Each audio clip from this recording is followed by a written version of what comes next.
మీరు ఎప్పుడైనా మీ ప్రియమైన వారితో చివరిసారిగా ఏ మాటలు చెప్పాలనుకుంటున్నారో ఆలోచించారా? మీరు మీ వెనుక ఏ రకమైన వారసత్వాన్ని వదిలిపెట్టాలనుకుంటున్నారు? ఈరోజు మనం చదివే భాగంలో రాజు దావీదు ఇలాంటి క్షణాన్ని ఎదుర్కొంటున్నాడు మరియు ఆయన స్పందన మనకు విశ్వాసం, నాయకత్వం మరియు దేవునికి నచ్చే వారసత్వం గురించి లోతైన పాఠాలను నేర్పుతుంది.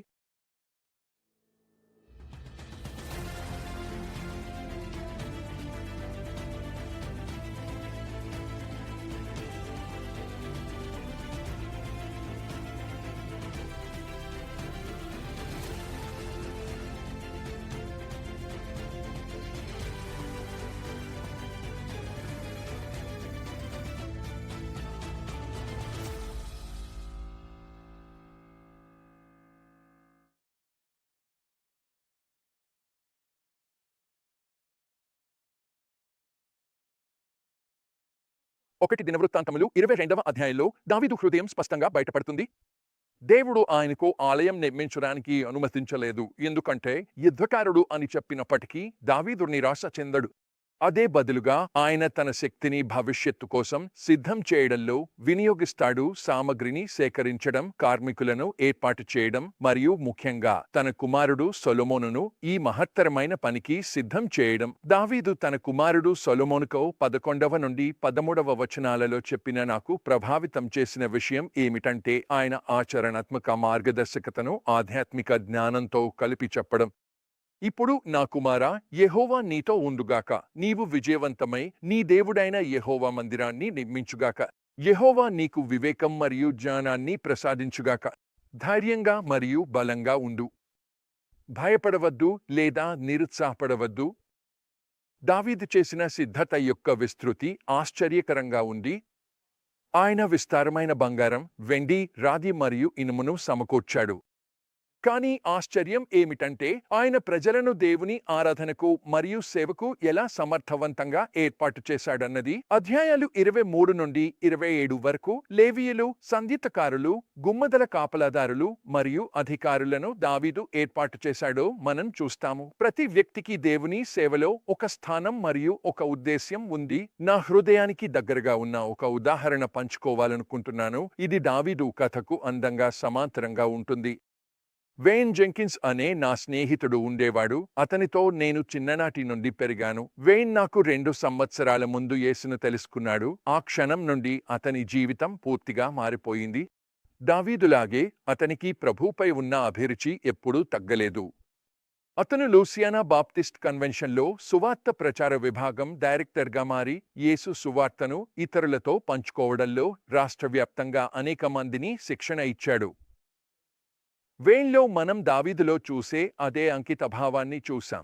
అతనికి బ్రెజిల్ పట్ల ఒక ప్రత్యేకమైన ప్రేమ ఉండేది. అక్కడికి అతను వందలాది మంది స్వచ్ఛంద సేవకులను సేవ కోసం తీసుకెళ్లాడు. అతని నాయకత్వం ద్వారా వేలాది మంది క్రీస్తును స్వీకరించారు. అనేక చర్చిలు నిర్మించబడ్డాయి. క్యాన్సర్ అని నిర్ధారణ అయిన తర్వాత కూడా వేన్ ఆగలేదు. తన చివరి మిషన్ ప్రయాణంలో బ్రెజిల్కు వెళ్ళినప్పుడు అతన్ని వీల్చైర్లో తిప్పాల్సి వచ్చినా అతను చేరగలిగిన ప్రతి ఒక్కరితో క్రీస్తును పంచుకోవడం కొనసాగించాడు. వేన్ జీవితంలో చివరి నెలలో అతనితో క్రమం తప్పకుండా ప్రార్థించేందుకు నాకు అవకాశం లభించింది. ఆ ప్రార్థన సమయాల్లో అతని భార్య, పిల్లలు మరియు మనవళ్లను కూడగట్టేది. ఇవి నేను ఒక కుటుంబంతో అనుభవించిన అత్యంత భావోద్వేగకరమైన క్షణాలుగా మారాయి. దావీదు సొలొమోనుకు ఇచ్చిన ఉపదేశంలా వేన్ తన పిల్లలు మరియు మనవళ్లతో పోటీని పూర్తి చేయండి, బాగా పూర్తి చేయండి అని చెబుతుండేవాడు. అతను వారికి కేవలం భౌతిక ఆస్తులు మాత్రమే వదిలిపెట్టలేదు. అతను విశ్వాసాన్ని వారసత్వంగా అందించాడు. ఈ 2 కథలను చాలా శక్తివంతంగా చేసేది ఏమిటంటే అవి మనకు బాగా ఎలా ముగించాలో చూపిస్తాయి. డేవిడ్ లాగా వేన్ శాశ్వతత్వంలోకి ప్రవేశించలేదు. తర్వాతి తరాన్ని విజయం కోసం సిద్ధం చేయడంలో అతను తనను తాను అంకితం చేసుకున్నాడు. భూమిపై తన కాలాన్ని ముగించే ముందు అతని హృదయ తాపత్రయం తన పిల్లలు మరియు మనవళ్లు క్రీస్తును అనుసరించి ఆయనలో ఎదగడం చూడడమే. దావీదులాగే అతనికి ప్రభువును వెతికే హృదయం ఉండేది. అలాంటి హృదయం యేసును ప్రేమించే వారిని వారసత్వంగా వదిలిపెట్టాలని తాపత్రయపడుతుంది. అయితే మనం ఎలా చేయగలము? ఈ సత్యాలను ఈరోజు ఎలా వర్తింపజేయాలి? 1. జీవితంలో మార్పులకు సిద్ధంగా ఉండండి. అది కుటుంబం, పని లేదా సేవలో అయినా సరే. 2. మన తర్వాత బాధ్యతలు చేపట్టే వారిని సిద్ధం చేయడంపై మరియు ప్రోత్సహించడంపై దృష్టి పెట్టండి. 3. ఆత్మీయ మార్గదర్శకత్వంతో పాటు ప్రాయోగిక సహాయాన్ని కలిపి ఇతరులకు మార్గనిర్దేశనం చేయండి. 4. మన వ్యక్తిగత భాగస్వామ్యం ముగిసిన తర్వాత కూడా కొనసాగే విధంగా వ్యవస్థలు మరియు నిర్మాణాలను సృష్టించండి. 5. చివరి వరకు మన పిలుపుకు నమ్మకంగా ఉండండి. కష్టాల ఎదురైనప్పటికీ కూడా. 6. మన వనరులు మరియు జ్ఞానాన్ని తదుపరి తరానికి అందించండి.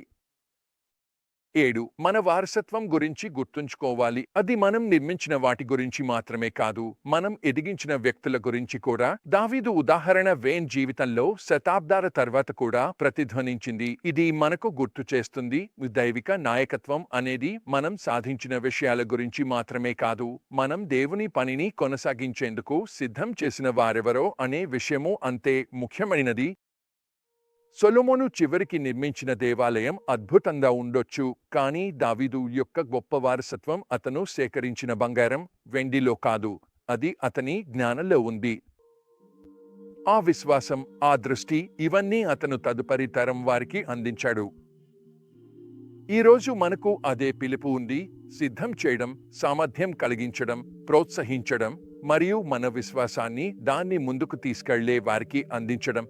మనం వేన్లా చివరి రోజులను ఎదుర్కొంటున్నా లేక దావీదుల్లా భవిష్యత్తును ప్రణాళికబద్ధంగా సిద్ధం చేస్తున్నా మన పిలుపు ఇతరులను యేసయ్య వైపు చూపించే ఒక వారసత్వాన్ని వదిలిపెట్టడమే.